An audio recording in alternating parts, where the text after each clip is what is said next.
Sino may hawak ng anak ko? Please lang, ibigay nyo na sa amin yung anak ko kasi miss na namin sila.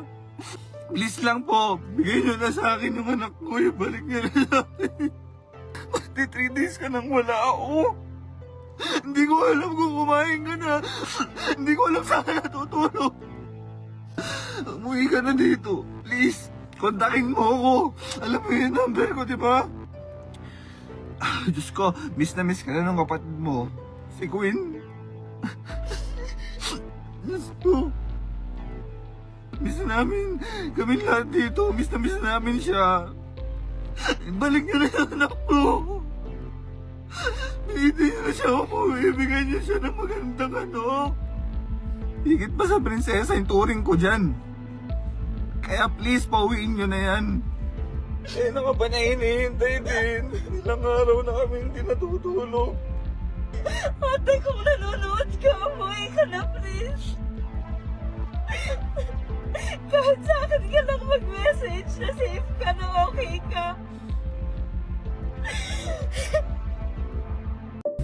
Ito ang panawagan ng pamilya ni Raya Molina na ayon sa kanyang ama ay huling nakita siyang umalis sa kanilang bahay noong February 25, 2025, bandang alas 8 ng gabi.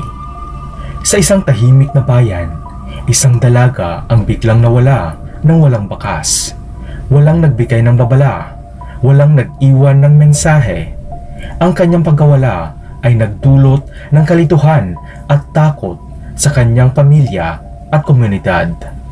Hanggang ngayon, ang kanyang kinaroroonan ay nananatiling misteryo at ang kanyang kwento ay patuloy na bumabalot sa bayan ng mga tanong at haka-haka. Nasaan si Raya Molina? Siya ba ay kusang umalis? O sadyang siya ba ay itinatago ng kung sino man? Ano ang katotohanan at ikinukubling lihim sa misteryosong pagkawala ni Raya Molina? Sa video ito, ating himayin ang bawat pangyayari, ating tuklasin ang bawat motibo, ating alamin ang bawat anggulo, ating kilalanin ang bawat sangkot, ating siyasatin ang bawat pagkatao, at sama-sama nating hukayin ang buong katotohanan sa isang nakakakilabot na pangyayari.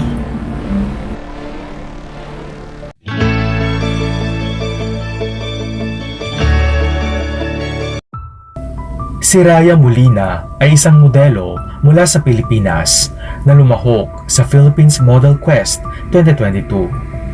Ang kompetisyong ito ay isang prestihiyosong patimpalak na naglalayong tuklasin at itaguyod ang mga bagong talento sa industriya ng modeling sa bansa. Si Raya ay ipinanganak at lumaki sa Pilipinas kung saan ipinakita niya ang kanyang interes sa fashion at modeling mula sa murang edad. Dahil sa kanyang likas na kagandahan at husay sa pag-pose, nagsimula siyang sumali sa mga lokal na patimpalak at fashion show na nagbigay daan sa kanyang paglahok sa Philippines Model Quest 2022. Ang Philippine Model Quest ay isang taunang kompetisyon na naglalayong maghanap ng mga bagong modelo na may potensyal sa industriya. Sa 2022 edition ng naturang patimpalak, si Raya ay kabilang sa mga kalahok na ipinamalas ang kanyang galing sa pag-pose, catwalk, at pagpapakita ng iba't ibang estilo at tema. Bagamat hindi nanalo sa kompetisyon, si Raya ay nakatanggap ng mga papuri mula sa mga hurado at tagamasid dahil sa kanyang dedikasyon at profesionalismo. Ang kanyang karanasan sa Philippines Model Quest 2022 ay nagsilbing mahalagang hakbang sa kanyang karera sa modeling na nagbukas ng mga oportunidad para sa kanya sa industriya. Matapos ang kanyang karanasan sa Philippines Model Quest 2022, si Raya ay patuloy na nagsasanay at nagpapabuti ng kanyang kasanayan sa modeling. Nagtatrabaho siya sa pagbuo ng kanyang portfolio at naghahanap ng mga pagkakataon upang makipagtulungan sa iba't ibang mga brand at designer sa bansa. Samantala, ang ama naman ni Raya na si Allen Ong Molina ay isang kilalang personalidad sa industriya ng modeling at pageantry sa Pilipinas. Bilang ama ni Raya Molina, siya ay mayroong malalim na impluwensya sa kanyang karera at personal na buhay. Si Allen ay gumawa ng pangalan sa industriya ng modeling at pageantry. Kilalang kilala siya sa kanyang mga pagtatanghal sa iba't ibang bikini competitions at pageants kung saan nakilala siya bilang Bikini King of the Philippines. Ang kanyang dedikasyon at disiplina sa katawan ay naging inspirasyon sa maraming kabataan, kabilang na si Raya. Bilang ama, si Allen ay nagsilbing gabay at mentor kay Raya. Itinuro niya sa anak ang kahalagahan ng disiplina, pagpapahalaga sa sarili at ang tamang pag-aalaga sa katawan. Ang mga aral na ito ay naging pundasyon sa pagbuo ng karakter ni Raya bilang isang modelo at individual. Si Allen ay aktibo sa social media kung saan ibinabahagi niya ang kanyang mga karanasan, workout routines at mga proyekto. Ang kanyang mga live video ay nagbibigay ng pagkakataon sa kanyang mga taga-suporta na makilala siya ng mas mabuti at masubaybayan ang kanyang mga aktibidad. Hanggang sa hindi inaasahang pagkakataon ang gumimbal at bumulabog sa mundo ng social media. Sa pinakahuling live video ni Allen sa kanyang personal social media account nitong February 27, kabaliktaran sa mga karaniwang post nito, isang humahagulhol at nagmamakaawang Allen Ong Medina ang humarap sa kamera kasama ang kanyang pamilya para sa isang emosyonal na pakiusap na magpatulong sa sambayanan matapos ang kanyang anak na babae na si Raya Molina ay naiulat na nawawala.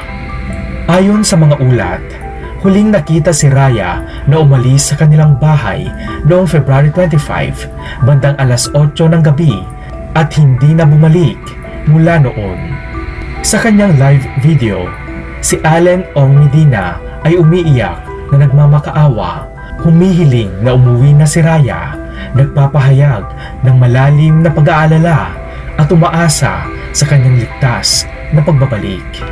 Sinundan pa ito ng isang makabagbag damdaming mensahe na ibinahagi nito sa isang post sa kanyang social media account. Ayon kay Allen, "My family forever.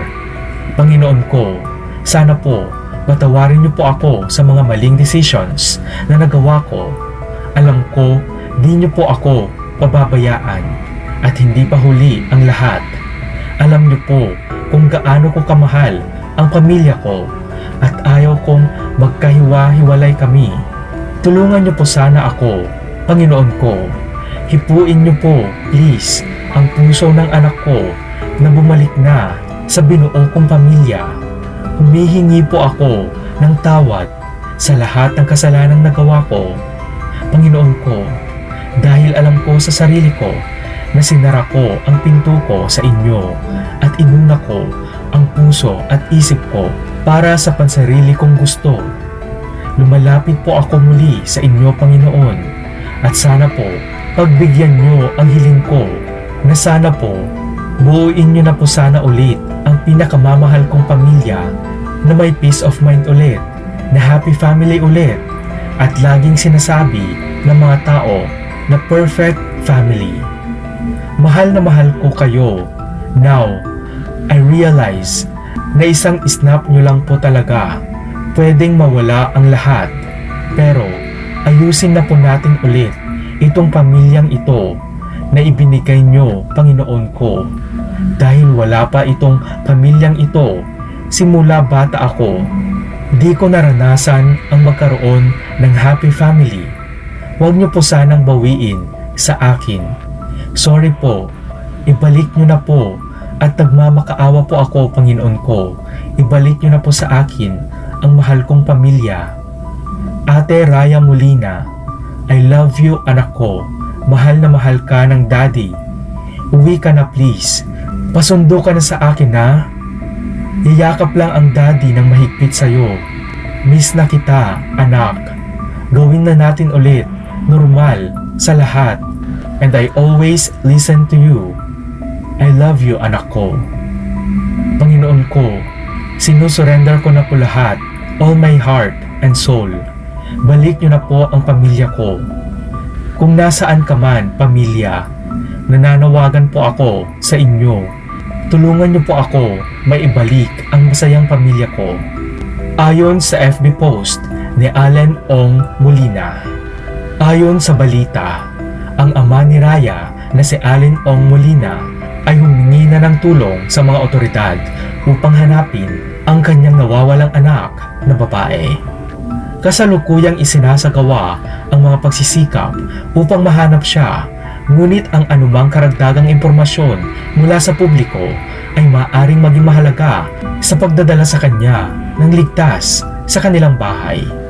Ang kanyang biglaang paglaho ay nagdulot ng labis na pag-aalala sa kanyang pamilya at mga kaibigan. Kung sino man ang nakakita kay Raya o kung may anumang impormasyon tungkol sa kanyang kinaroroonan, mangyaring makipag-ugnayan kay Allen Ong Medina, Melody Bangis del Rosario o direktang mag-ulat sa pinakamalapit na estasyon ng pulisya. Ang inyong tulong sa pagkalat ng impormasyong ito ay maaaring gumawa ng malaking hakbang sa agarang paghahanap sa nawawalang dalaga. Magtulungan tayo upang may uwi ng ligtas si Raya sa kanilang tahanan.